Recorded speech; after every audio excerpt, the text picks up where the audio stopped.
ladies and gentlemen, to another episode of the Balance Between Sports Podcast with the host and most man of the planet, Yawa King ECG, and my famo. Yo, it's your boy Da Vinci, star of the Eagle, Feed the Soul. And the Buffalo Kid. It's your boy Sly, man, 716. What up? And Mr. King Mills. Hey, yo, man, we ain't got to say more, but you already know 718 New York City, 832H10. Let's get it. Snow that. All right, let's go. Yesterday, we got this crazy ass notification sent by Mills, I think. Was it? Who said what the hell's going on? Was it you, Da Vinci? Yeah, Da Vinci yeah. Talking about the firing of this coach from the Grizzlies. Now, I don't know about y'all gentlemen, but just to give people a little bit of some context here with this joint here, we gonna look at the standings right now, okay? I just want y'all to explain to me why this coach is gone. They're fifth in the West. They're fifth.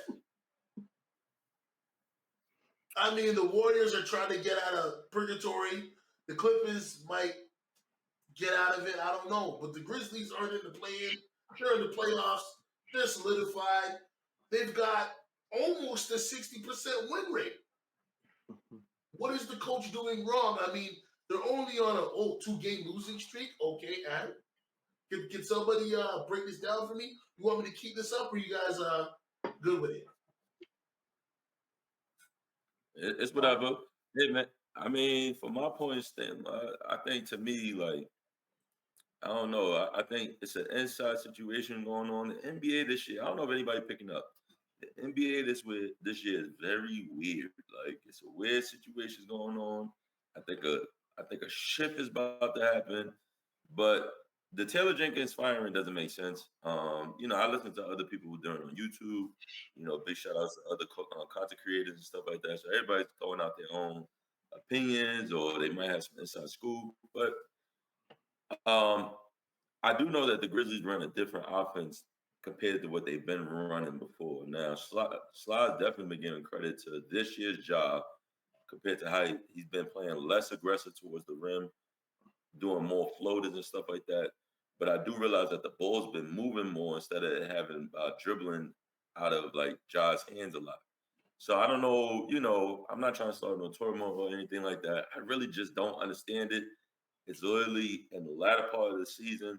We're about to go into the playoffs. So yeah, it's really not making no sense to me. So I don't really know. Sly, Da Vinci.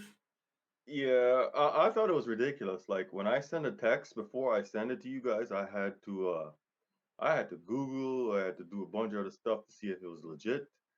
And I was just shocked, man, because like you said, King and Mills, it doesn't make no sense. They're fifth, right? Even when Ja was out, he coached his team to a good record.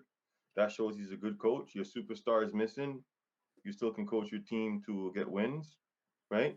Every year he's been there so far, I think they've had a winning season, pretty much, if I'm not mistaken, right? Yeah. And the worst part is you couldn't let the man, after all he did for the organization, you couldn't let him finish 10 games or 8 games. How much do they have left? That's insane. That's the disrespectful part for me that gets me. You couldn't let him finish? That's crazy. Can I ask you, gentlemen, this? Does this seem almost like a Mike Brown thing situation? Where maybe some players or a player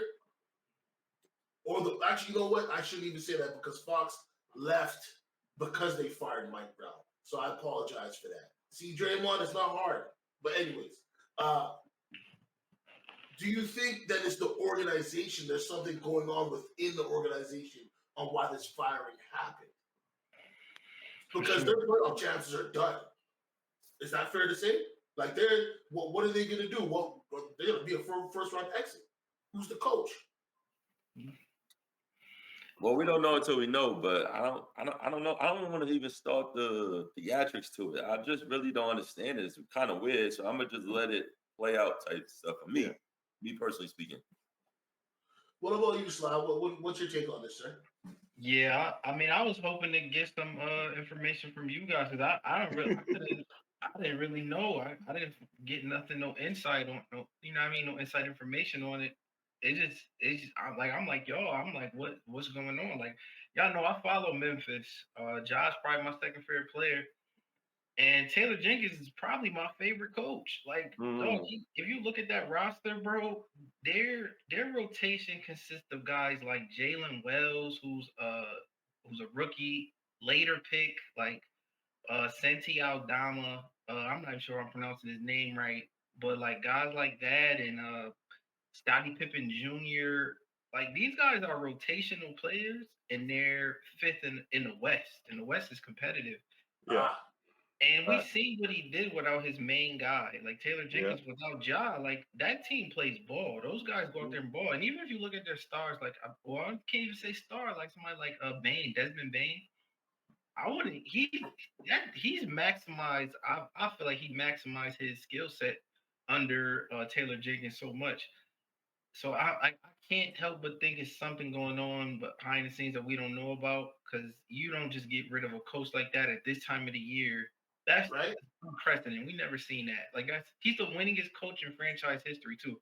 I didn't know that. Yeah. Like that's crazy. Like dog, don't make no sense, bro. Like I'm thinking you said kind of like Mike Brown. I feel like it's like this is like Ime Udoka type. Like yeah, like just yeah, I mean, before we got information about it, like everybody was kind of just dumbfounded, like, what the hell? Yeah. So do you think? No. But do you think that there's some scandal or something that's going on? Yeah, it gotta be. I honestly do. You know, I don't even with the drama and all of that. I don't like it. But it gotta be something beneath the. You know what I mean? Some type of drama going on beneath the scenes that we don't know about. Because come on, like, this is not even. I've been watching basketball since I was like a kid. I've never seen nothing like this. Like.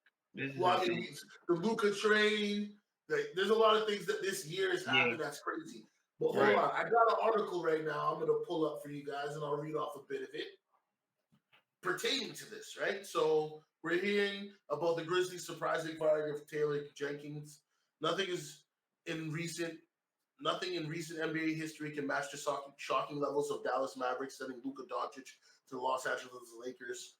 But the Memphis Grizzlies parting ways with the widely respected coach whose team was tied for fourth place in the Western Conference, despite having to deal with significant injuries to key players.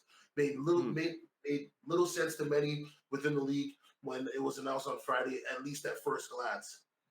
But when it came to Taylor Jenkins and his future in the Grand City, the writing was on the wall last summer and was written with tears. In early July, 3 months after a disastrous injury-riddled 27-55 season had come to an end, the Grizzlies front office, led by Executive President of Basketball Operations Zach Kleinman, made an unilateral choice to swap out 5 members of Jenkins' coaching staff. Whoa, there you go, Mills. There you go, Sly. There's one, and eventually there's one right there, right? Yeah. And hired Memphis as the first-time head coach in the summer of 2019, and went on a record more wins than any coach in the franchise 30-year history. 250 to 214. That meant saying goodbye to Blake Arian, Brad Jones, Scootie Penn, Sienna Raymond, and Lily, I'm not gonna try to pronounce that. Potapenko, man, that's my. He used to play for the Seahawks. I mean, not the. I said the Supersonics back in the day. See, there we go. Thank you. Pre-league and team sources, Jenkins became emotional in those final exchanges with his jettison coaching colleagues. While Jenkins consulted with the front office on hires for 6 replacements to his staff, those final interactions between Jenkins and the assistants he was forced to fire, league sources say, would set an uneasy tone for the season to come. As some close to the Grizzlies saw the situation, it was only a matter of time before Jenkins would be gone too. Well, you guys want me to read more, or? Yeah, nah, we kind of get the gist of it. But the one thing I wanted to say was like, okay, you got to fire your coaches in the beginning of the season, but the timing of everything is kind of bothering me. Right. On top of that, we did forget Marcus Smart was on his team in the first half of the season. Yeah. Also was traded for no reason. You added Marvin Bagley. The man can't never stay healthy, so I don't know why would you give up a sure vet that is going to He help wasn't. y'all. He didn't really fit in with the roster though. Like I was like I said, I watched a lot of Memphis. He didn't really fit with the roster. I don't think he played well with. I don't know. He didn't really fit in with that team to me. By just optically just watching, and I think they like the kid Wells a lot too. So they wanted to get him more playing time, and you know what I'm saying. So I think that's why Marcus Smart was. I kind of understood that move. But yeah, go ahead. No, go ahead, Mills. I just wanted to know the pieces that they got back, and they even gave a first two with Marcus Smart, if I'm not mistaken, Yeah, within that's that crazy. trade. Like they gave up way too much to get back less. So I don't know. Like I said, the NBA as a whole is weird, and I'm not even trying to like just let it. At this point, let's get into the playoffs because I don't know what else is about to happen. You know what I'm saying? Well, we got about 10 to 12 days left of this, so. So quick question: the year that they traded all of his coaching staff, that's when he won 27 games. Yeah, they got rid of all his coaching staff. Well, I'm pretty sure all of us here are, got knowledge of basketball. To do that and win 27 games in the West is still impressive. If you know, but you know. Everything they went through too, like Johnson, exactly. Situation and everything. Injuries. That shit was crazy. But I think it's like Mills said, it's the timing. Like a couple weeks before the playoffs, like it's no making sense of that to me. Like I get it, it was writing was on the wall. Like and I've seen that too. I was like, okay, but why would they do it now? Like what? Like why now though? Like that's the part that's still I'm like so lost about. 10 games, 10 games or 8 games left, and he gets fired, bro. After everything he's done, that's crazy. Yeah. Like, give the man the respect, bro. He deserves the respect to finish the season out. Like, he's gonna get a job, like no matter what. But it's like, still, it's like, come on, man. Well, the thing, I didn't know that they got rid of his staff. That's the first time I heard of that. So I didn't even know. I thought he still had the same staff because I don't pay attention to the staff of the Grizzlies. Yeah, but that's the only thing that came out though. Like I didn't know prior to Tim getting fired, but that's what they said. Like when they was putting out why, they kept saying that in the summer his staff got let go. But I'm like, okay, but it's still a big chunk of information missing. Yeah, I mean, to be honest, they should have let him finish up the year. Go in the playoffs, finish playoffs. As the playoffs done, then you cut ties. At least that way you're not jarring the players because now who's the voice? They love him. But doesn't this mess up the players, Mills? You would think mess up the chemistry of the team. We don't know the chemistry of the team. We think from the outside looking in that everything is well, but again, like I don't know. The last thing I wanted to say though, before this was I wanted to say like basically like a lot of times like we got players who sit here and have inside stories with the GMs and stuff like that. So like the GMs, they possibly got like probably things going on within the head coach. Like it's just so much stuff, man. Like I'm just like at this point, like I said, we right before the playoffs. You do this change. Like now they about to have this European guy who coach all these freaking Euro leagues and all this other stuff, coach a team. But then the last thing I wanted to say was this is why the CBA doesn't need to help out small market teams for this reason right here, because this doesn't make sense. So now you want to credit their backing or have their money equalized and dumb stuff like this. This is retarded. You know what I'm saying? Yeah. You gentlemen have anything else you want to say before we move on to the next one? Just real quick, I'm just gonna piggyback off of what Sly said.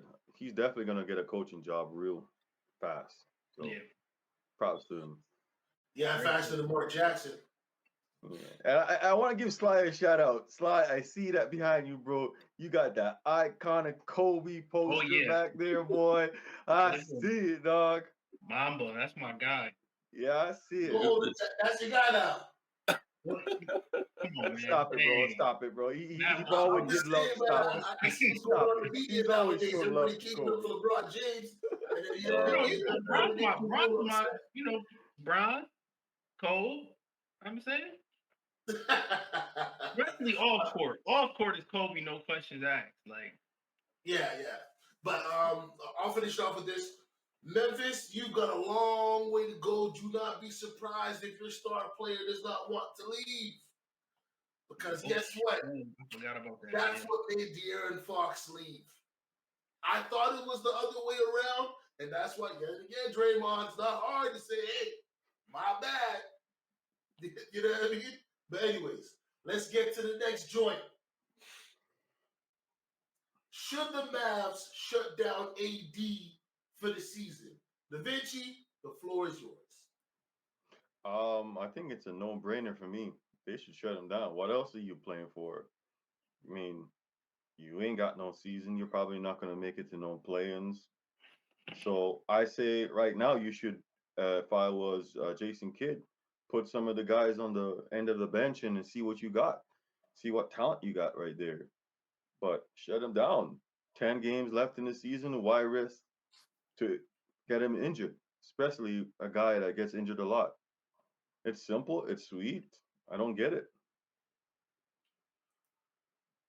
For me, I can't argue with anything you're saying. The only thing I can think of why they're having him out there is to try to justify the trade. And in trying to do that, you're going to get your player injured. Now, yes, if you don't want to get him injured, you never play him. You just have him sit there like a lawn and everything's all good. Maybe they're trying to build the chemistry. Like the other two centers, they're not back yet either. They're still injured, aren't they? Yes. Kyrie's out until almost the middle of next year? Yeah. Sit him down. No reason to play him. Like Da Vinci said, I think everybody here will agree, run the bench. You guys are running 7, 8 players for the last month and a half. Give those guys a little rest. Bring in, you know what I mean, some different faces. Maybe even grab some guys from the G League and see what they're working with. You know what I'm saying? A couple 10-day contracts, fill the roster spots if you can. Go from there. You know, Jason Kidd, I'm sorry, man. You know, I don't know if it's you. I don't know if it's the organization. You know, because the organization didn't want to pay Luka. So whatever that guy's name is, I can't remember his name because he's not really any concern to me. The GM or whatever, he's just a puppet. They didn't want to pay Luka that money. They didn't want to invest, and it's going to happen across the league, especially with this new CBA. Because having to pay somebody $350 million, that's like 25% of your freaking roster, your roster cap. Well, the cap is going up another 10% after this year. So. Oh, no, I know, but teams are still not going to want to do that because then it hamstrings them, right? But what do you other gentlemen have to say about this situation? Yeah, I don't. Same. Sit them. Completely tank. I'm talking about lose games on purpose. It's as high draft pick as you could get. Just call it off, man. It's over. Dallas is. It's no point. What about you, Gus? I'll go right ahead. I mean, they 5-0 with AD. You know, I don't know. We just talked about their injuries, right? They literally was about to forfeit the rest of their games and play. So, you know the league, man. Listen, when an organization, when there's money behind certain situations, you know, they're gonna play it out. So it's only like a couple more games left. I would say shut down AD if there was a month left, but at this point, just I guess let them play. And if they make the plan, because right now they're about, I think, 8 seed, if we could pull up that standards again. But they're about 8% seed. Yeah, I think they're the 9th, 8th or 9th. Right. So they're in a play-in. They got one game. They lose, they're done. You know? See, look, we got the 9th seed. So if they lose, they're done. That's the way they're going out with it. Here's the thing, though, right? Why even try? Like, yeah, right. I hate to say this. What threat are they to? They're not even a threat to their own shadow. What are they going to do? But that's in our conscious mind. We got to know we talking about a league that's, well, in a world that we live in a business, right? It's all about the business. It's all about the dollar. So yeah, consciously we all gonna say why try? Because I'm trying to say the same thing. But when it comes down to the money, It is what it is, man. It is what it is, right? I'd rather have AD sit, get healthy, and rehab, and whatever other injuries that he might have been dealing with before. Get that shit taken care of, because you're gonna need him for the first 25 to 30 games of next year before Kyrie comes back. You're also going to have to figure out what's going on with Clay, because there's rumors that the Lakers is looking to scoop him up. He would have done it this year. I don't want to hear it.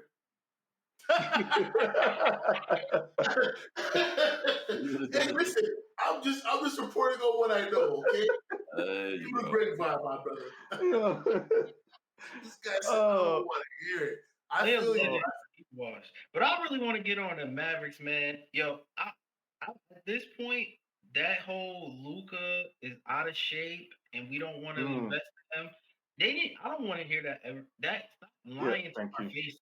Like, stop feeding us that lie right to our face, bro. Yeah. They put the call in to get Luka to LA. Like, Luka, I don't want to hear he's out of shape, and man, cut that. It's so to my intelligence, bro. Luka was fine. Like, this is a league. League made the call. Like, yo, get Luka in LA. Like, let them LeBron. Let's get these ratings together. It wasn't just the league, though. It was your guy LeBron as well, who tried to act like he had no idea that they were trading AD. Because he said, listen, man, this defense is good, but I got to initiate this offense all the time by myself. You know what? Go get me Luka. Hey, listen, I'm not trying to be a hater. I'm just telling you, your man is very smart. Your guy knows how to manipulate the situation. The thing is, I don't think he that powerful. I don't think his voice is that strong no more at 40. Like, I think they like maybe his son got drafted. His voice ain't that strong at 40. That's a money move, though. Like, that was all just that was a money move. Like, I don't think he traded all the young assets of the Lakers for AD. He ain't got no voice. No, but wasn't LeBron was like what 34 at that time. 34. No, he's 30. He was 39. He was like 38. It's all about money. It's all about money. You right, Slav. To get AD? When AD came over, Brown was still. AD only been there for like 4 years, if that. So he's like 37, 38. 5 years? 5 years? I don't think AD. We're talking about the bubble. Yeah, the bubble. The bubble chip. He was like 5 years. 34, 35. Yeah. So I think now I'm thinking that I think LA is ready for Bron to get going now. I think they ready to push him out the door. They done milked him up. They know that he's on his way out. They done got the whole Bronny's fiasco out. They done capitalized off of it. Now they like, yo, we ready to invest in Luka Doncic now. So is the league. So is the NBA. Like, it's none of it. So am I. So am I, Sly. I'm ready to get back to winning. Right. I'm ready to get back to Laker culture. Let's go. Yo, Sly. Side note, Sly. Are those a pair of LeBrons or Jordans in that box behind? I got some Jordans and I got some LeBrons right next to them. Matter of fact, I don't see the Jordans though, but I just wanted to ask the question. Yeah, I got some Kobe's too. What we talking about? Yeah. But now I'm ready for the show to be over. Like, listen, y'all know LeBron my goat. I think LeBron the best. It's my favorite player. But it's getting a bit like all of the drama it's getting overwhelming. It's like, I'm too old. I don't care about the drama and all that no more. Like, I'm into the basketball aspect is starting to get lost. And it's like, I get it, it's a business, so you gotta accept it, but I don't know, man. Maybe I'm getting old. Yo, I wouldn't say you get old. You love your sports, right? It's like with anything else. Like, at the end of the day, if the football season was riddled with nothing but drama and really no games of interest, you'd be saying the same thing. I'm tired of the drama. Let's just watch the games, see these guys perform, see who's the best of the best. Right. And the Lakers have always been drama, spectacular, whatever. So, but for the Mavs, Sly's right. And I think all of us will concur on this. Just say you don't want to pay him the money. I openly admitted $350 million they would have had to pay this man. They can't afford that. Though I don't even think it's not. It's not. I don't even think about it was the money, bro. It's Me like neither. what Sly said and Mill said. It's time. They wanted the superstar and the Lakers. Yep. They want it, and the league wanted it. Two things can be true. Two things can be true. One, there's a new set of people that own the Mavs.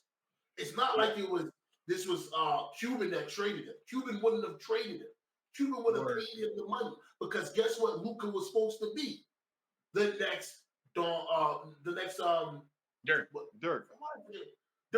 You know what I mean? Like that's the model he was trying to go for because Dirk stayed there his whole career. You know how much money Dirk made them? That is a no income tax state. Why the hell would Luka want to leave that? He would have got 300 easy. They traded the Lakers. He's gonna get his stuff. He lost 125 million from that trade. He gonna get it back though. In LA, he gonna get it back. But he's gonna get it back in endorsements, of course, definitely. But King, I ain't gonna lie. I think you're trying to make sense of something that is literally done on a weird situation. It was like a push of a button, used when emergency use only type stuff. So listen, bro, stop trying to make sense of a dumbass trade. Okay, it's a dumbass trade. Yes, AD's good, Luka's great. Like it just doesn't make sense. But what I wanted to go to was Slide. You sound just like me with the Lakers want to push now for Luka because I could have sworn I said that when it happened. I agree with you. I was with you on that. Okay. Yeah, I was with you. I just want to make sure we're on the same page. Yeah, hell yeah. I was with you on that. That's why I'm saying, like, stop saying, Luka was out of shape and they wanted to. Man, don't play in my face. Yeah, come on, bro. Yeah. Like he's averaging 30 a night, 38 and 8. Like, miss me. Like, stop. Exactly. All right then, gentlemen. Mavs, just get AD right. Just get him right, please. You know what I mean? Especially with Kyrie, you guys can do some damage next year. Definitely. You've got the defense and the offense and all that extra stuff. Let's get on to the next topic. March Madness. Now, I ain't been paying attention to it, so I ain't even going front. You heard? I don't watch college sports as much as I should. Oh, that's the Duke. Is that the Duke? Yeah, that's Duke. Kyrie. That's Duke Kyrie, right? Yes, sir. Now Kyrie was number one. Kyrie was number one, but my favorite number two. Who's that? Cooper. All right, so we see the standings here. Duke obviously is up there. They getting there, almost at they're at the Final Four now. What? Pardon me? The Gators out as well. They won yesterday as well. Yep. Okay, so who's left now? Is Duke and who? Tonight's game we got Houston versus Tennessee, and what's Auburn, the last right? one? It's Auburn. Yeah, Auburn versus Michigan State. Yeah, Tom Izzo and them. Yeah. Tom Izzo. Okay. Is it hard for you guys to see? You can blow it up a bit more. You guys I can see it. I can somewhat see. Okay. All right. Yo, man, I started off, but look, to the viewers, I apologize. I was lazy this year. I should have came out with my Final Four early on. I literally had Memphis in the Final Four. That was, you know what I'm saying? But I'm a Duke fan. And, from the start of the season, man, like, I'm going to just sit here and rave about my Dukies. But I ain't going to lie, and I would be honest. See, this is the thing about me. I'm cool with being wrong because I'm never wrong. It's just, I'm learning from the situation. But I take fall on this. Yo, John Shire, thank you, brother. Not gonna lie to you, as a coach, you're better than Coach K. All right, okay. Mark my words. Ken Mills is saying this right now. As a head coach, John Shire, you are better than Coach K. I'm saying this now. I'm going to clip it up. It's going to be a clip. It's going to be film blasted. I'm going to be hate crime, all this stuff. I don't care. We go viral. But listen, John Shire, you literally done something that we haven't had in years of all my life being a Duke fan. Bro, we never had a full team, a roster that he's playing. He's not going 8 guys in, trying to rotate the 8 guys. Nah, he's playing the whole team. He found the guys. He's talked to the guys, love them. And then offensively, we're juggernauts. And then you still got them playing defense. John Shire, I appreciate you. I was wrong about you. I didn't want you to be the next guy to take the reins of Coach K. But it works out, and I'm so glad I'm wrong. Thank you. Duke is back. Here we come. Dookies. Sly, Da Vinci, what do you guys have to say about this? Yeah, I don't got much. I mean, I feel like this year everything kind of just look. We got 1s and 2 seeds. We don't really got that super Cinderella, like, you know what I'm saying. Oh, yeah. And once my bracket got busted early, McNeese State killed my bracket, so I ain't even been following it. But I got Duke winning it all, so I'm kind of looking good in that regard. But yeah, man, I feel like I don't know, man. I think is Cooper Flag the goods though? I feel like that's my biggest takeaway. Like, is Cooper Flag really the goods? I feel like I always thought he was, and people gave me pushback. Like, he got a lot to his game, man. I mean, honestly, that was my main focus on just watching Cooper Flag. But yeah, man, I don't know. I feel like this year ain't been as hype. Well, I mean, it's been more hype than last year. Last year was really bad. The girls kind of stole the show last year. But yeah, man, shout out to Duke. I got Duke taking it, man. It's looking like, I don't know, that Auburn team is valid too. Oh, Florida looked good last night, but I mean, I don't know. I still got Duke taking it though. I feel you. Just side note, you know Cooper Flag's mom is a lunatic, right? She's like the ultimate basketball mom. You're a basketball mom. She's definitely a basketball mom. She can talk all night like this, and by the end of her conversation, she throws in a couple bleepity bleep bleep bleep bleeps. I like it. I like it. Like they was raised up like you know where. That's a basketball family for real. Shout out to the Coop family. Word. You know what I'm saying? Da Vinci, what do you have to say about this, sir? What you got? Yeah, I think Duke's gonna take it, and I do think Cooper Flag, he's the real deal. I like the way he plays the game. But yeah, I didn't really watch too much. Like, I got really bummed out when my girl went down Juju, man. Shout out to Juju. I hope you recover fast. You'll be back. You're young. But yeah, I think Duke got it. Also, shout out to Dawn Staley, man. If you know, you know. No. If you watch, you watch. She is legendary in the game right now, coaching. Yo, shout out to Carl Lawson too. Yo, Duke ladies, y'all still in it too, baby. Come on now. Right, that's what I was saying. Both boys and girls for Duke is still in there, man. Yeah, I mean, I ain't got much to say other than cool. Stay one more year because whatever team gonna draft you, you already know they gonna be dookie water. Okay, they gonna be what my son leaves in his Pampers late at night. You sure? I don't know. OKC. OKC has one of those picks, but I think more to what Mills is saying, Sam Presti might get rid of what they have now that's good to bring in Cooper Flag and mess up that whole chemistry. You know what I mean? To be honest, OKC got whose pick does OKC got next year? I forgot. OKC got somebody's pick. They got a high pick in this upcoming draft. So Cooper Flag could the right shift of the ping pong balls. OKC could get the number 1 pick. Yeah, it could. They could. Oh, so Cooper, come to Toronto, bro. That'll be a dream. I don't think we've ever had a number 1 pick before. It would be nice. Yeah. Okay, so right now, if I'm reading it properly, they've got a round 1 pick protected 1 to 14. They've got another one from Houston or the Clippers. They can swap. They've got another number 1 protected 1 to 6, another number 1 protected 1 to 10, a 2 protected 34 to 14. They own 1 number 1 pick. They've got the Dallas and Phoenix swap rights. They have another number 1. Like, they've got a lot of picks. Like, whether they win the championship or not, they gonna be ready to reload, retool, and keep it moving. So it's a dangerous thing. They're on the right path. But they're on the right path. For March Madness, I'll just say I haven't been paying attention to it, so I ain't got much to say. I'm just gonna keep myself out of it. See, Draymond, another way of doing this so gently, so eloquently. Like, it's not hard to just be real, bro. It's not hard, Draymond. You know, and hey, remember, if you're looking for me, I'm in Calgary. Just ask me, I'll give you the address, Playboy.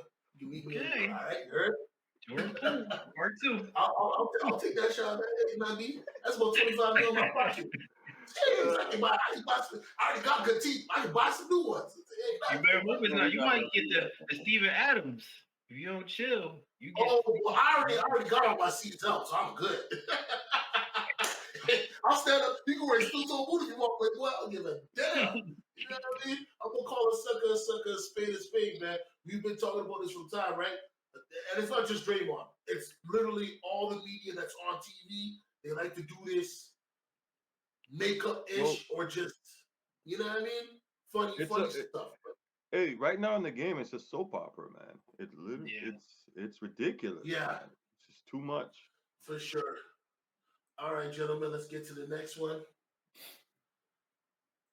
The end of the NBA season. So, just for you, gentlemen, I'm gonna bring up the standings again, and we gonna go from there. Okay. All right. So it's the end of the NBA season. There's what, 10 games each left? Mm-hmm. Well, you know, some teams got 10, some teams got 11, some teams got 9. So I just want to say this. These guys, Cutler, are 11 games ahead of everybody. Everybody. Everybody. East, West. Everybody. Oh, okay. Okay? So we already know they're number one. The Rockets, Nuggets, Lakers, Grizzlies, Clippers, and Warriors. Everything can change within the next 5 games. That fair to say? Mm-hmm. All right. Now, Timberwolves, Mavs, Kings, and Suns. The Suns are trying to make a charge. I don't think they're going to make it. They need to just cut that joint. But the Kings, Mavs, go ahead, sorry. No, like you guys are seeing, we're looking at this. It's very disappointing to see certain teams where they are, man. Definitely. Hey, listen. The Mavs, the Kings, the Wolves. What? Well, the Wolves, I don't understand. The Kings, I do. But you know what? Let's hold on. Let me just remove this for a second. Sly was right. Very, very, very right. And I want to give him his flowers right now. We didn't talk about the Suns at all this year. And you know what? They should have been one of the main topics for 2 reasons. One, KD, I love you. You're my guy. But it seems like since you left the Warriors, you ain't got no luck. In Brooklyn, you did what you could. If you wore a size 12 instead of a size 15, you might have won the championship that year. Because you would have got Kyrie and Harden back for the next couple series, and you could have done something. You going to the Suns, it's been poo-poo since. I don't care what nobody says. Ant-Man should not have swept you last year. Y'all should have at least got 2 games.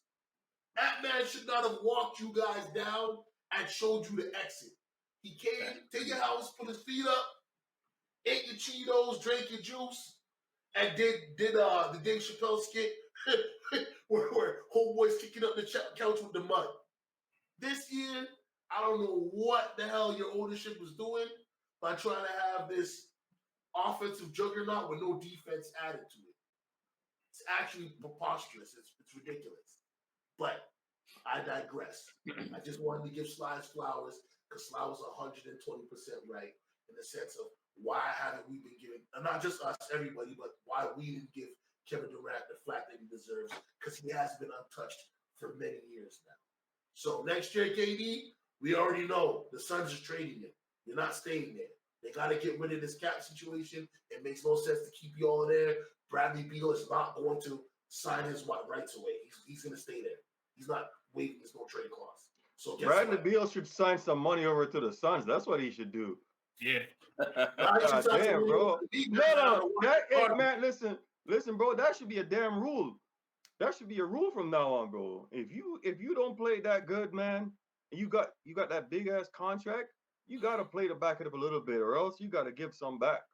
Because come on, man. Woo. Hey, as long as if you play really good, and they send you more money too. Yeah. Of course, it gotta be a catch 22. It gotta be a catch 22. But yo, listen, I do want to say that the Suns is definitely by what I predicted them to be.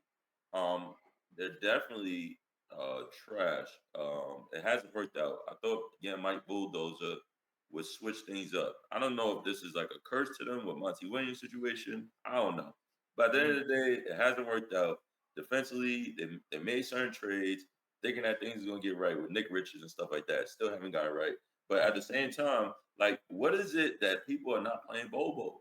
Is it the league at this point? I don't like drama, but it has to make sense. If you got a 7'5" guy who can move just like Victor Wembanyama, why the heck does he not get the same amount of minutes or same type of touches or same type of like acclimation into the game and to his team? Like at this point, bring it to the Knicks, bro. I need him. 7'5", who can put the ball on the floor, who can shoot, who can block shots. I don't give a hell. Bring him over here at this point. Like something's got to give. But yeah, Suns trash as a team. Kevin Durant, there's been games throughout the season that you've been playing terrible. Right now, you're on a hot streak, so I'm gonna ease off of you a little bit. But at the same time, this can't happen. You a vet. You an old person. You've been here, done that. You got to get something right. You know what I'm saying? I'm not gonna get caught up with you going back and forth with coach because that happens all the time. I don't know why we even bring that stuff up, but whatever. Yeah. But we all know at the end of the offseason, you're getting traded. I salute you, by the way, for not forcing that trade in the mid part of the season. A little bit of because you don't really like that. Secondly, at the same time, you like, the gist of what you were saying was you got young guys who's comfortable into the situation in this season, in this city, and they got to sit here and move all this stuff over from their funds to their family, all that stuff. Why make the trade because of your name? Because we all know when Kevin Durant gets traded, it's going to be more pieces. Even though he's 37 years old, it's going to be pieces that's going to having to be traded. So I salute you for that. You know what I'm saying? But what I wanted to say was, do y'all feel like the Lakers are going to drop, or do y'all feel like they're going to stay at that 5th seed or 4th seed? Well, I wanted to talk about that in general, but go ahead, gentlemen, and then I'll let Da Vinci go, and then I'm going to get into a little bit more of what I wanted to talk about too. Yeah, I mean, listen, obviously Kevin Durant's going to get traded. I think the Suns organization, front office, actually let them down again too, because like King said, like you just offense. You ain't bring no defensive players, no nothing. You got a point guard and Jones to handle the rock. You constantly want to take that position away from him and trying to make Devin Booker into a point guard. It's just doesn't make sense. It's a mess over there. I don't understand. It's a mess. All right. Yeah, I think as far as I think actually what Mills said is a big deal. How he said we think about the Lakers, because him saying that reminded me that Devin Booker, Kevin Durant, Bradley Beal, Mike Budenholzer, they all need to send some flowers and candy and an edible arrangement to LeBron and the Lakers, because we talking about the Lakers so much. That's why nobody talk about Phoenix. Bruh, yo, at this point, I legit think I'm starting to think Devin Booker might be a tad bit overrated too, because it's like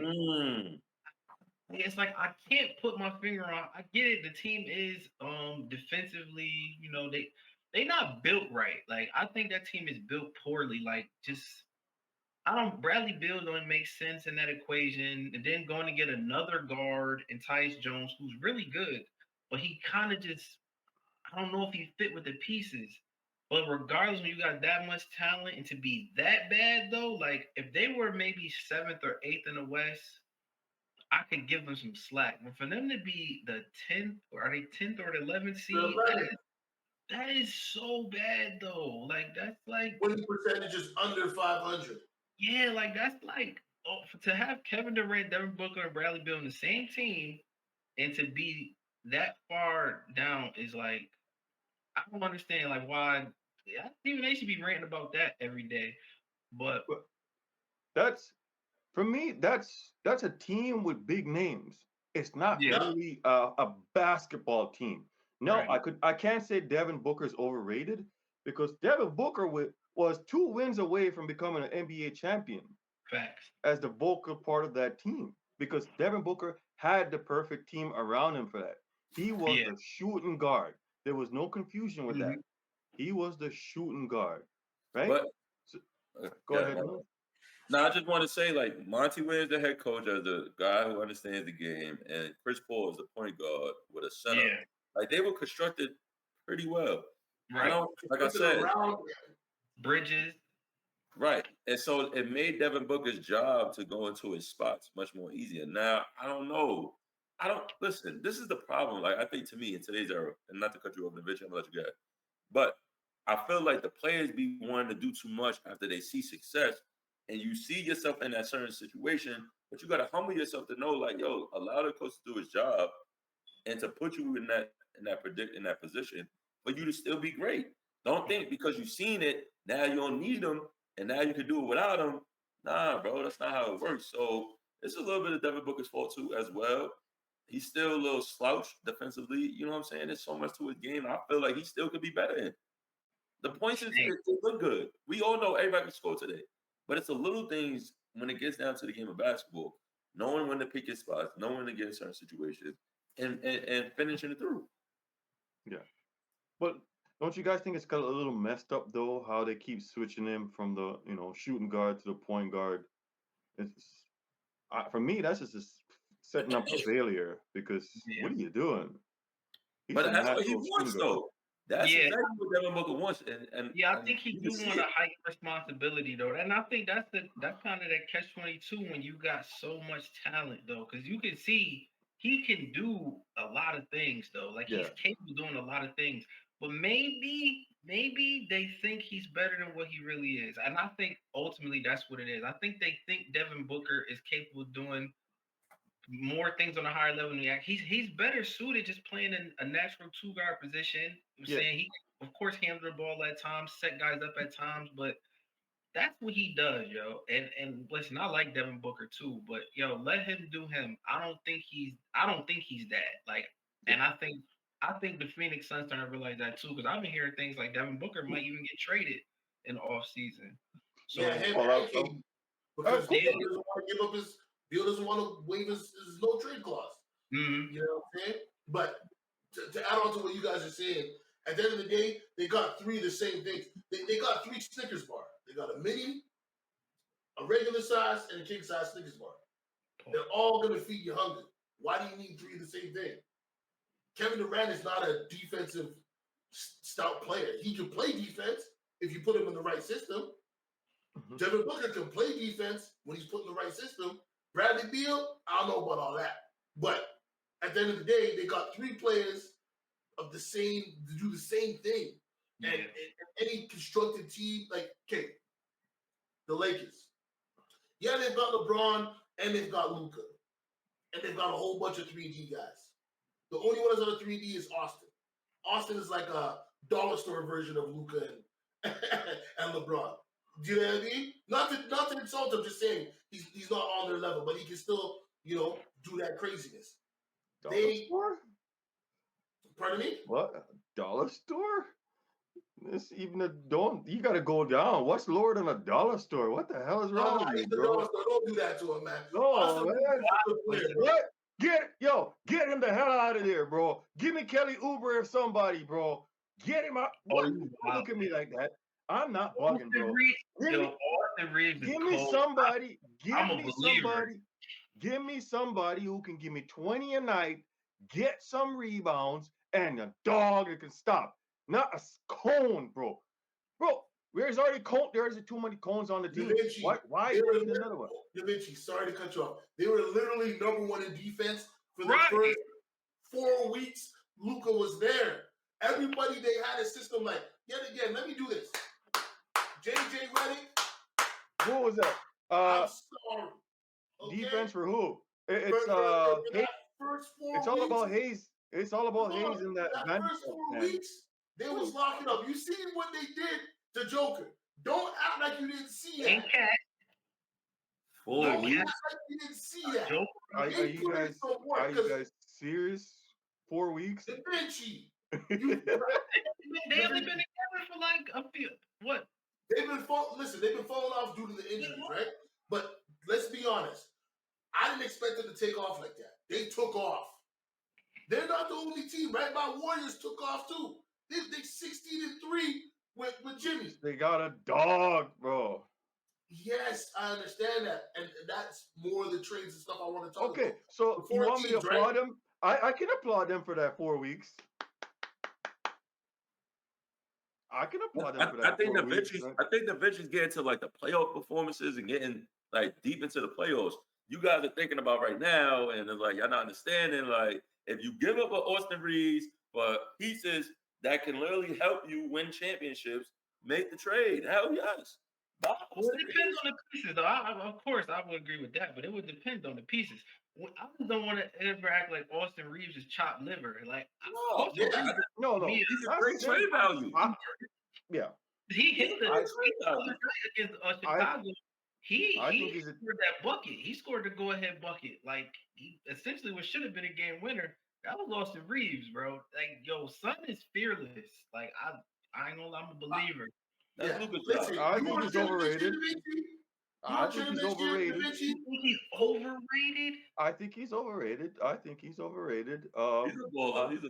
Yeah, he's a baller, but I think he's a little bit. I think. Hey, here's the thing: is though he's on the Lakers, man. Of course, he's gonna be overrated. That's my team. I know how my team goes. He's on the Lakers. Of course, he's gonna be overrated. We have seen this story many times. But let me just hold on. One question. My bad. Yeah. One question. As a Lakers fan, right? Who you got, Austin Reeves or Caruso? Who you think is better? Just a better player overall. Bro, for me, I'm always gonna choose Caruso because I think he gives me more in his toolbox. I don't know, right? I can get a million scorers, bro. Everybody in the league can score, bro. I can get a million scorers. Okay, let me get into it because I was saying the other day in my little group about how how when you play with LeBron, like it's sometimes it's so hard to fit into the system of LeBron, right? You get guys that get nervous, they get scared to shoot. The games kind of change and take them a while. Yo, Austin Reeves, the bright lights do not affect him, bro. Like he go out there and he play his game, like with Luke on the floor, AD, LeBron. Yo, Austin Reeves go and play his game, and I'm like, yo, a lot of guys we seen kind of shrivel. We seen D'Lo, and D'Lo was the 4th overall pick, future past, will have been a all-star in the past. Like we seen him shrivel under those lights of playing with LeBron and those stars. But Austin Reeves, he elevated his game. I think Austin Reeves averaging 20 a night now. Like Austin Reeves is playmaking. He's like, I don't know. Maybe it's me. I'm a believer in him though. I'm not sitting here saying he's a horrible player. I think he's a very good player. I just think he's a little bit tad overrated. I think they big him up too much. And I think for me, he's a cone, bro. I already got 3 damn cones on my team. I can't handle it enough. Like he's a try guy. He's a guy that tries in defense. Da Vinci, I understand that you guys are talking. Watch the playoffs. Watch when the playoffs start. You're gonna see. You're gonna see an extra cone. He's gonna get punished. What? All I'm saying is these 4 teams made these trades. You see what happened to Miami. You see what happened to the Mavs, and you see what the Warriors and the Lakers are doing. And it's wonderful, but it's also very upsetting. Because remember when AD first got injured, I said they ain't making the playoffs now. They toast. And I swear Mills is telling me, you crazy for saying that. And look at the proof. It was like he went down, then another guy went down, then another guy went down, then Kyrie went down. Like it was like a curse just got put upon them after that trade. And so instead to say you the curse. You the curse. Okay. I'm the curse. Like that. How am I the curse, sir? Explain to me how I'm the curse. You made it seem like you said they were done because AD went down. They would still win the games with Kyrie. All the time guys start getting injured, so you the curse. I'm not the curse. I foretold what was gonna happen. I knew that they made the trade. The trade was dookie. We all agreed to that. The trade was garbage. Yes, AD looked great for 30 minutes, and then we just seen the whole season take that, right? Because of injury. Injury. Right. You know what I mean? And it didn't come from Kyrie playing too much minutes. He stepped on somebody's foot. That's how his knee got messed up. So let's just clarify that. But you know, the Warriors, they got revitalized with the Jimmy Butler trade. Yes, Jimmy's all good now. He got his money. Maybe next year something happens. Draymond says something crazy to him, and you know, Jimmy blows the team up. I don't know, but I wanted to touch on your Bol thing. So he played for Denver and another team. They never played him. Orlando. Really. Magic. Yeah. Orlando and Denver. I don't know, like you're saying, Mills. I don't know what's going on with it, but you're right. If he's put in the right system with the right team, like if he was with your New York Knicks, they wouldn't really have an issue right now. Like Robinson could come in to kind of fill in for Cat or Bol, but having Bol and Cat on the court actually opens up a lot more space. Real Have to respect the both of them from three. Real quick to add to what you're saying, he's in a team that needs him right now. Exactly what he does, they need it, and that's the confusion part. Kevin Durant on the floor at the same time. Jeez. But hey, it is what it is. But we'll leave it at that. Let's get to the next one here. This one was drawn a little bit, but you know, made more sense. We gonna talk about the playoffs. Whoa! Back up, bro. We gotta break the East down. What are you doing now? Oh, you want to go back? Well, we can go right here. You just do the West. We can go into right here, the NBA playoff predictions and stuff like that. Yeah. We do the NBA predictions and picks. We'll break down the East because we heavily been talking about the West, which it's deserved. I mean, not saying the East ain't nothing. You know what I'm saying? Drama in the West, though. Yeah, it's drama in the West, and I don't think the East is really going to shake up any crazy. I mean, the only things is the tables is being turned around will be the 4th, 5th, and the 6th, which is the Pacers, the Pistons, and the Bucks. So between those three, we're going to see who's going to go. Like, all right, fellas, who's stopping at the 4, who's stopping at the 5, and who's stopping at the 6? Yeah. I also want to know this. Let me take this away for a second. The Pistons, I didn't see this coming, Playboy. I did. I called it. I did. Come on, bro. I called it. Come on. Wait. Hold on. Let's back up. Let's back up to like a year ago. You remember when I said, when Monty Williams was there, I said the Pistons are this team. But I don't know why Monty couldn't take them. You remember that. I said this. We'll flashback it. Don't worry, Playboy. Go ahead, flashback. So Mills, I was right there with you, bro, because I said eventually you probably called it. I would never think that you did. I know I called it. I'm just saying we're on the same level. Yeah, definitely. I think Da Vinci came in Cleveland too, if my memory serves me right. I think Da Vinci did go Cleveland being dope, being good too. Real quick, I just want to say this. Shout out to Detroit. Love it. You guys been suffering for many years. Also, if the MVP is what it's supposed to be, then tell me why wouldn't Cade Cunningham be up there in the top running? Definitely should be top 3. He is valuable to his team. I get the MVP has changed to certain things now, but Cade Cunningham numbers, MVP numbers. Look where he took his team from last year to where they are now. What? Whew. Well, hold on. I just want to say this, though. It's funny how Detroit and Cleveland, Detroit got Cleveland's old head coach, and Cleveland got the same coach they had from last year. And you see the standings. Who would you give coach of the year to, though? Bickerstaff. Yeah.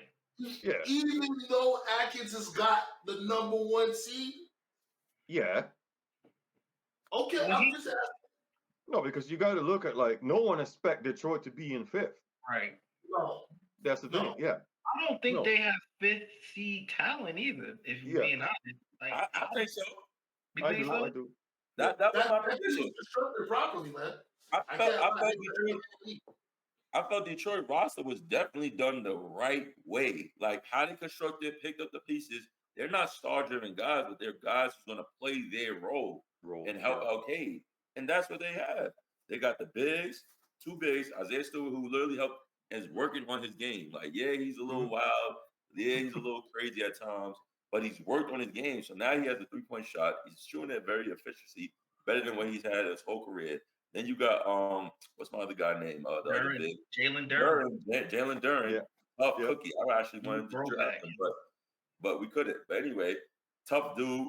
Then you got the wing players and Malik Beasley, a vet. Then you got Tim Hardaway, who's either a streaky mofo, so it's like they'll live with him one night, they won't live with another. You know, you go get back Tobias Harris, to which he's been in the lineup. You know what I'm saying? And then like you still got the young point guards and Marcus Cicery and stuff like that. And then like when he gets healthy, you got Thompson there too. Then you got the Thompson twin. Like, come on, like what are we? This team is deep, bro. Like this is a deep, young, hungry team who's going to get fits to a lot of veteran teams, and you know they're going to be a tough out. But I called it because I like the way the roster was constructed. Everybody knows their role. So if everybody knows their role in a game of basketball, it's going to work. Stop thinking about the stars, y'all. Switch your mind frame. Get into the mind frame of knowing if everybody knows their job and does their job, the job is going to work. The product is going to work. I mean, you can see the same thing for the Cavs, though, right? Mitchell took a step back. Mitchell took a step back and said, "Hey, listen, everybody's got to roll. Everybody's got to do their job." I think they got like that team is like super talented. Like that team got like heavy on the talent. Like as much as they are surprising, we all thought. I think I would say they would be a top 5. That wouldn't be for crazy. Sure. They would be top 5. Like for them to be one is just an icing on the cake. But you just look at them on paper, that's a top 5 team in the East, just talent wise. So I'm not. When I look at Detroit roster, I would see overachieving would be an AFC would be like, Cade is elite, yo. I think Cade is definitely a superstar in this league for years to come. So I don't know. I gotta go as far as coach of the year. I got Detroit gotta get it. Cade, I think as far as MVP, I think Cade might get some top. He might be a top 5 guy. I think he probably will get most improved. Which I hate that. I don't think he should get most improved because he's performing on his trajectory. Like, and I always think that award is weird. Like, he's improving how he's supposed to improve. I think most improved should go to somebody that's like kind of came out of nowhere and improved randomly. That's my opinion. But I think Cade will get that most improved this year, and I think their coach should get coach of the year as well. So shout out to Detroit, man. The D 313. So real quick, didn't what's his name? Atkins won Coach of the Year last year? Because I think so. Cleveland had their pop-out year last year. You're right. I think you're right. Yeah. No, Kenny just joined this year. Kenny just joined this year. They just fired JB. JB went. Yeah. You're right. Kenny was with the Nets, and that was the situation. Like the Nets rebuild before Kevin Durant got. Well, his last season was with Kevin Durant, Kyrie, and what's the name? He was back to being an assistant with the Warriors, right? After he left he was back with the Warriors as assistant, and then he had great coach in the key, bro. I always thought that. But Cleveland had a good year last year too. Yeah. They had a very good last year too. So they got even better. You know who else did I think in that coach of the year discussion too? The former Dookie, that guy JJ. I don't know. I think he might belong. Nah, he ain't doing that. Come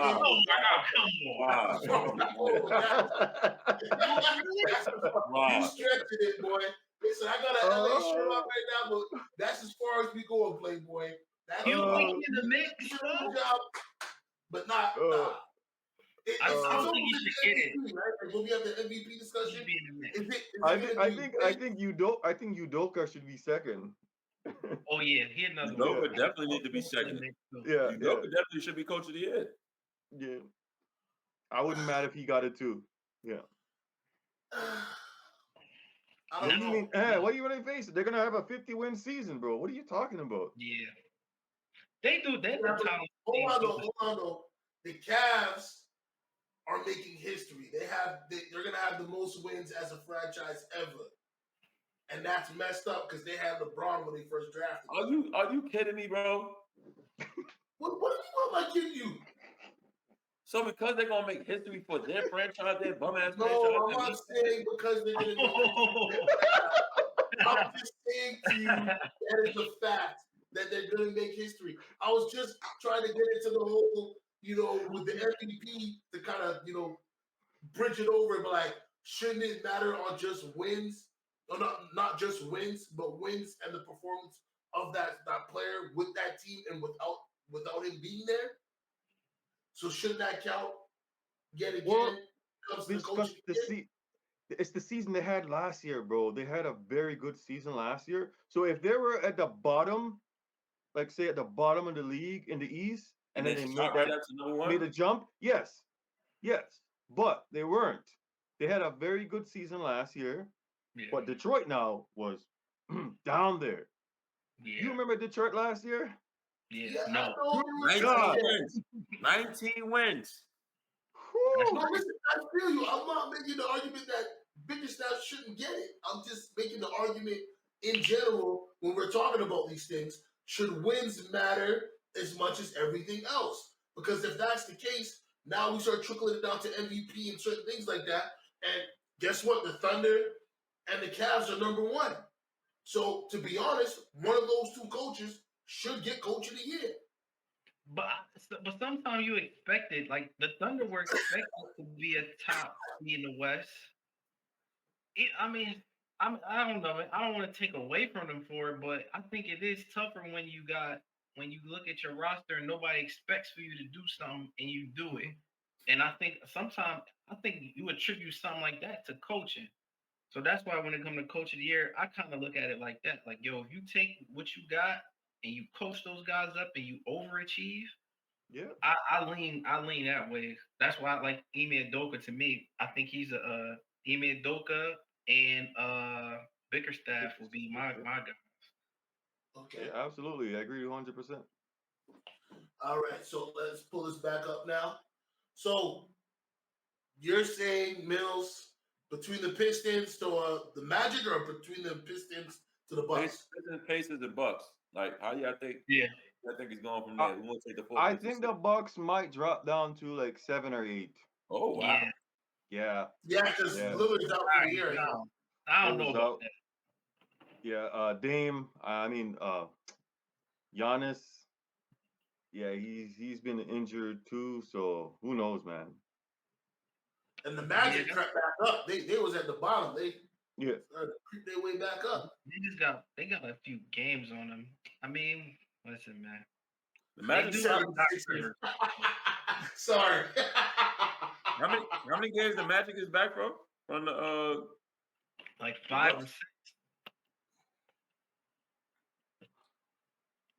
Nah, they're not getting there, bro. They 5 games back. Yeah, I don't know. I don't know if they'll be able to cover that. Yeah, they're not gonna cover that. But that's why I got because the Pacers are on a good streak right now. Yeah. So how it is right now, I feel like that's how it's gonna be. Okay. You don't feel like Detroit can move up to 4? I feel like Detroit can move up to 4. I would love to see it, but I think the Pacers are gonna go on a nice little win streak to end off the year. Is it fair to say that the Cavs, Celtics, and Knicks are going to stay 1, 2, 3? Yeah. They're going to stay right where they're at? Yeah. And then the movement, like you figure, is going to be between 4 and 6? Well, I think Cleveland has been kind of, they've been looking a little shaky, and I think Boston could maybe catch Cleveland. I mean, I wouldn't be surprised if that happened either. I don't think Boston's going to catch them. I think Boston's trying, because they're resting players, bro. Like, they're resting people. They're like, oh, you know what? I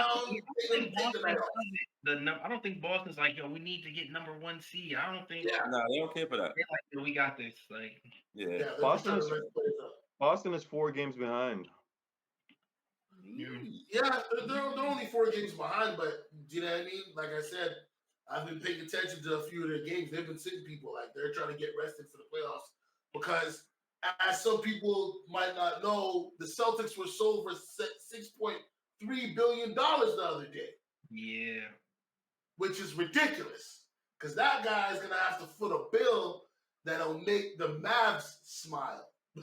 They have to pay everybody next year if they want. That's a very profitable franchise. Good for him. Good for him. Fuck Boston. Fuck Boston. Facts. You still didn't watch that documentary? It's good shit, bro. I'm not watching it. Yeah. He's back on this documentary, bro. I ain't watch it. I'm gonna watch it though. I can't do it. I'm not watching that shit. Yeah, I can't. I can't. Yo, it's all right, man. I love history of basketball. You know, I'm not a Celtics fan, but hey, to think about the forefathers that we had of an all-black team, and you know, talking about what Russell went through as a black man in NBA in Boston at that time, that stuff is riveting to me as a Canadian black man. Okay. You know, some hard stuff to go to. Fuck Boston. Okay. Pardon me? I approve that message.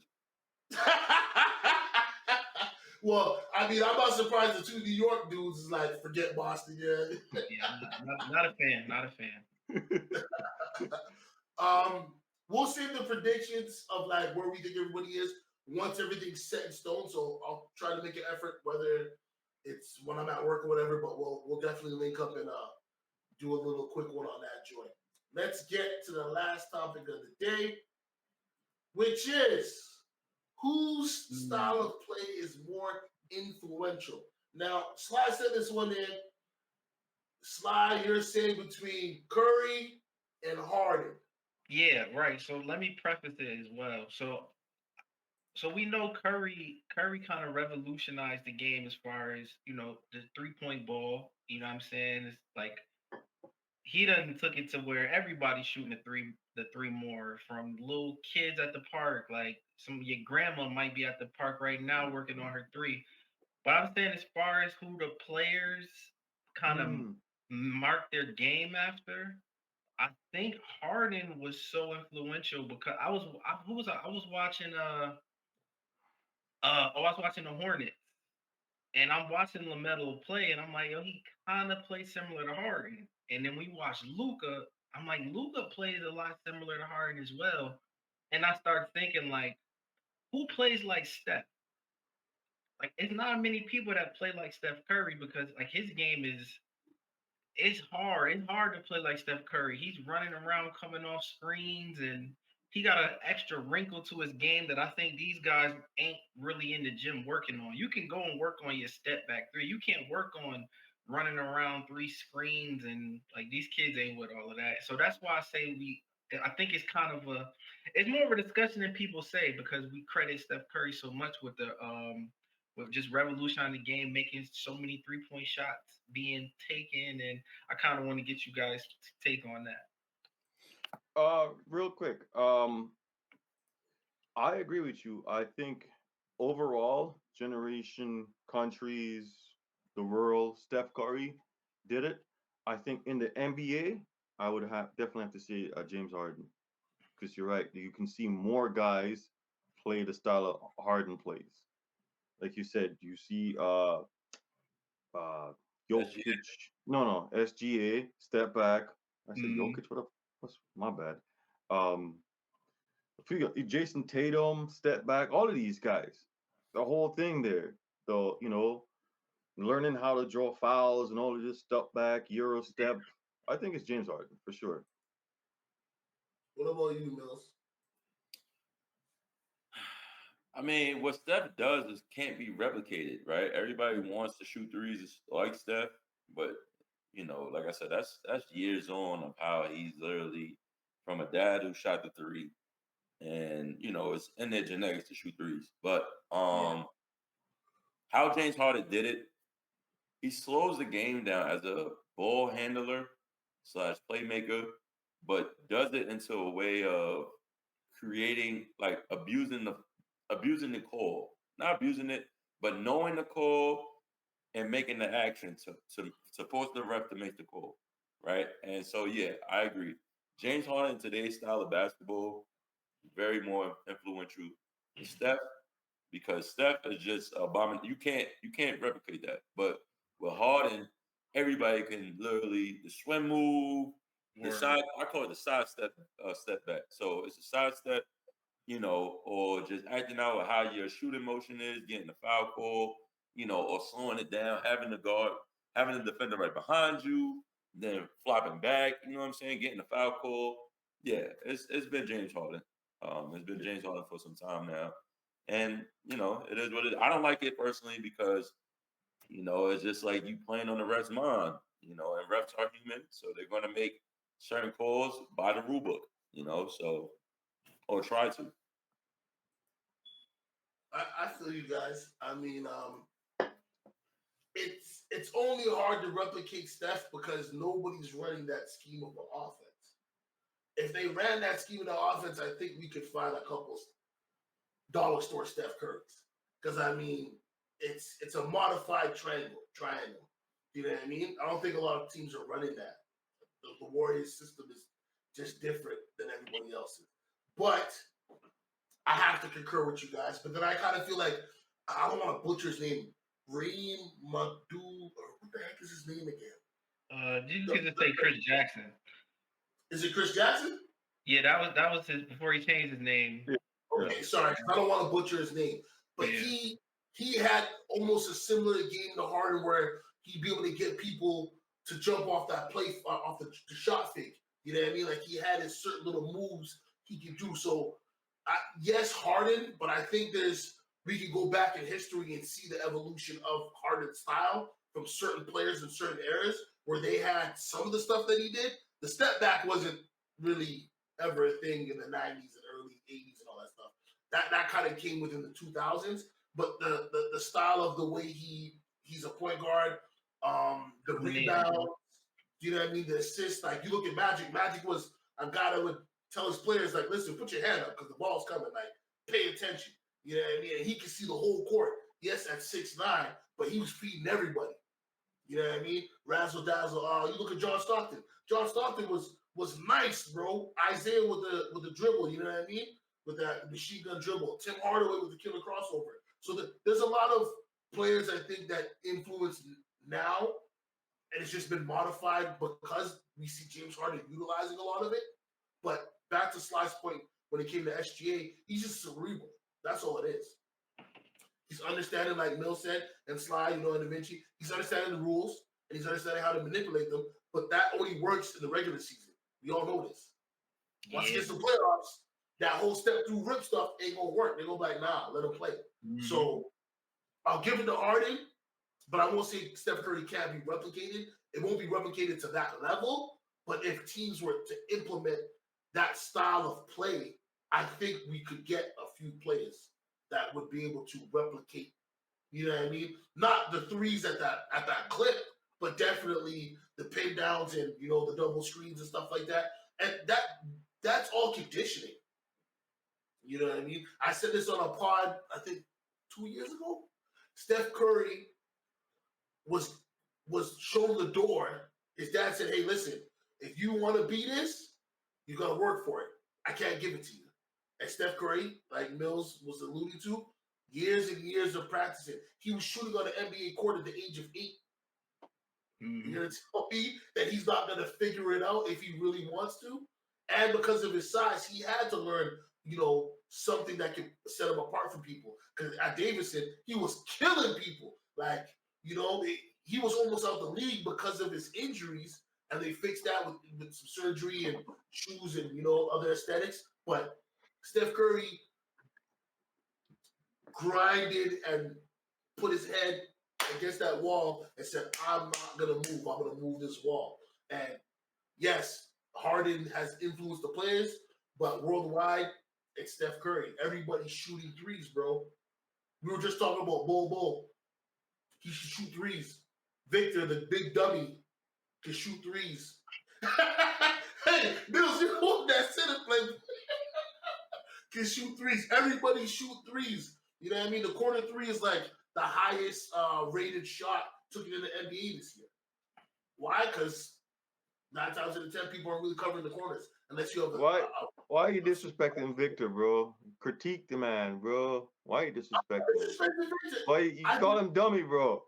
I'm just quoting what Mills said. I called him that. Why are you calling him that, Mills? I only say that within the game, right? Like I said before, you want to shoot 30-foot threes, come down the court and shoot the three. He's 7'5". You know what I'm saying? Yeah, that was funny. 7'5" dummy was his exact word. Exactly what I said. I'm just bringing up facts. See, Draymond, this is so. That's a valid opinion to me. I ain't gonna lie. But yo, Wimby, I got him. I still bang with Wimby, but I just be getting upset because it's like your field goal percentage just don't add up with your height, bro. Yeah. You're upset. I know why you're upset. You're upset because you see the potential of the damage he could do.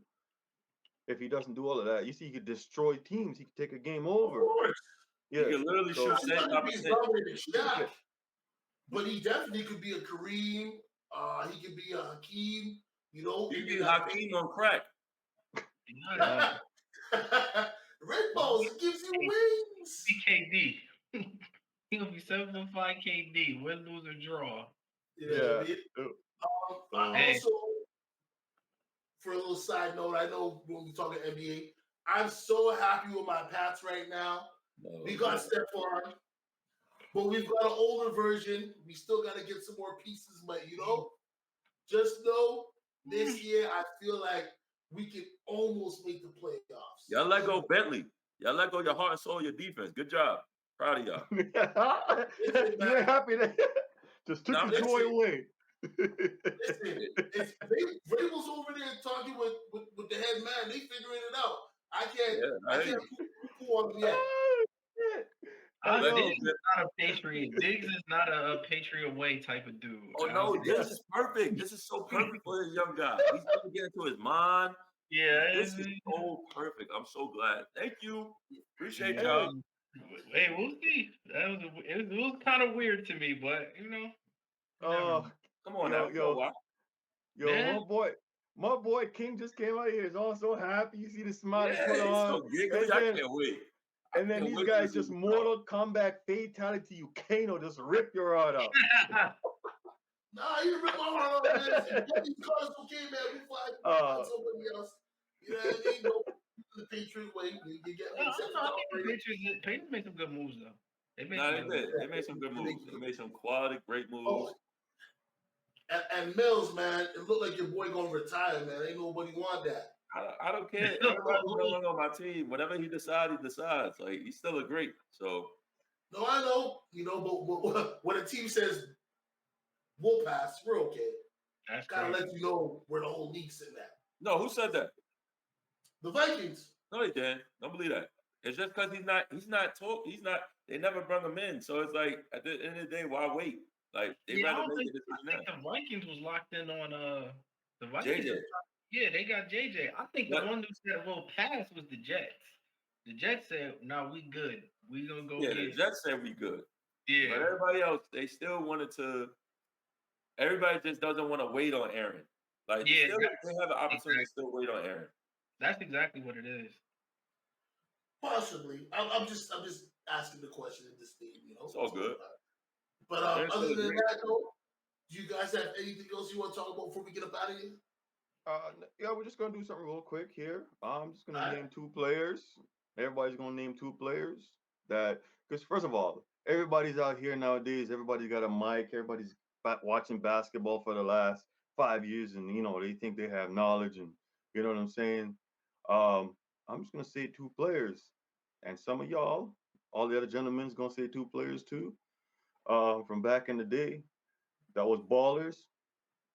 And then some of y'all can go check them out on YouTube, right? Youngins, whatever. Listen, I'm going to say Marcus Camby. Whew. If you know, you know, right? Terrell Brandon. Terrell Brandon. All right. Okay. If you know, you know.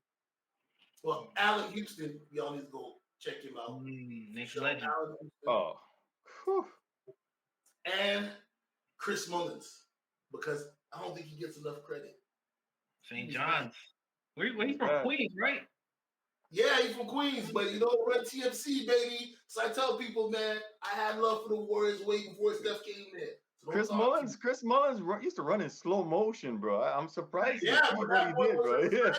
And he was nice. You see some, he had some so simple moves. I got my people. I'm like, Hold on, yeah. He was cold though. Yeah, He played that game like, yo, man, coming off screens, pin downs, man. And that was in the Warrior system before. That's why I try to tell people, it's like, you could have another replica of Steph Curry, just not to the same level. You know what I mean? Yeah. If the team's there. Bless you. Thank you. Bless you, sir. What about you two gentlemen down here? Man, I'm gonna go with Brandon Roy. Oh, nice. We need to start with that's what we need to start. Dubs. Man, who else was another killer? Oh, you can go back, bro. So there's been a lot of killers they don't know about. You know, Mills. They don't know about a lot of killers. I'm trying to think off the top right now. You put me on the spot. That's some of the best things. Some of the best things, bro. I put myself on spot too, bro. Don't worry.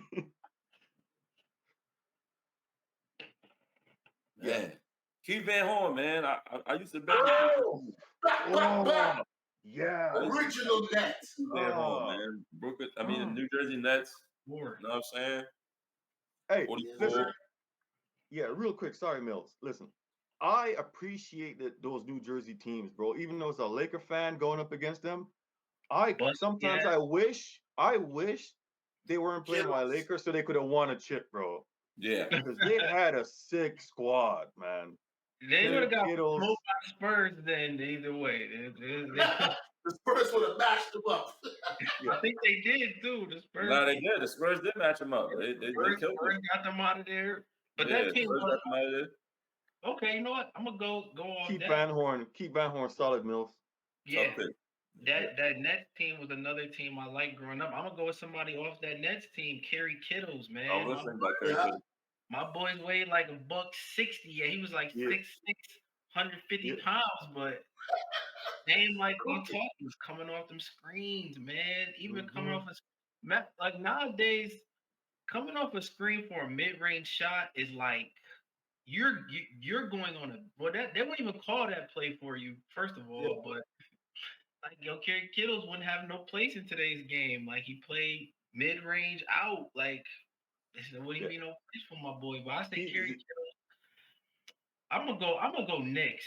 You know what? I'm gonna go Knicks. This is my second favorite player of all time. Actually, people don't really know how good he was, or even how talented he was overall, because he wasn't a superstar. Mad popular player though, Nate Robinson. Nate Robinson. I was thinking.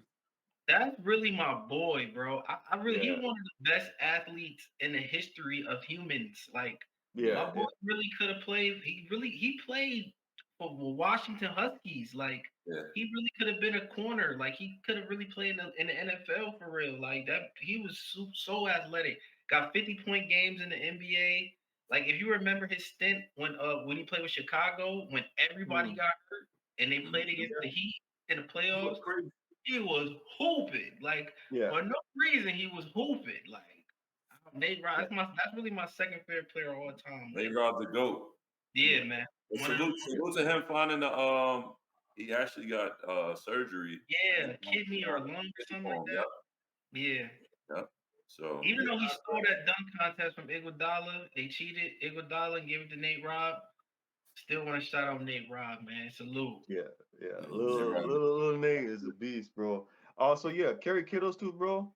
It was good to watch him, bro. Kerry Kittles, he kind of remind me. He had the same game as Rip. Yep. Rip Hamilton. Yeah. Cooking. All right. Well, yet again, people, thank you for tuning in. Like, comment, subscribe, share. Give us feedback. Let us know how y'all feeling. Other than that, though, it's your boy, the host of the Most Memorable Plan, Yawa, KECG, and the Buffalo Kid. The boy Sly, man, 716. What up? And King Mills.